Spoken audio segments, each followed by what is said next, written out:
Welcome to a Big Emotic Cosplay mini tutorial.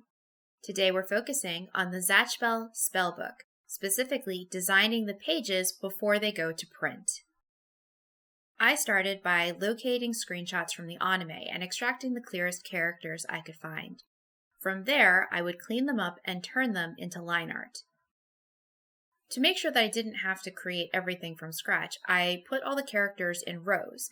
Then I would rotate and flip the rows so that I could get seemingly distinct different lines of characters without having to make them all from scratch. I then put them into a template that would correspond with an 8.5 by 11 frame. And from this, I was able to create 4 distinct pages of line art. From there, I would color them in a couple different ways. Each page got 2 or 3 different colorations to maximize the diversity in spells that would appear in the book.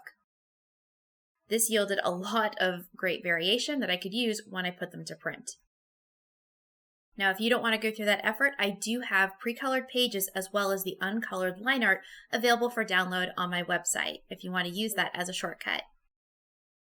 But until next time, catch you later!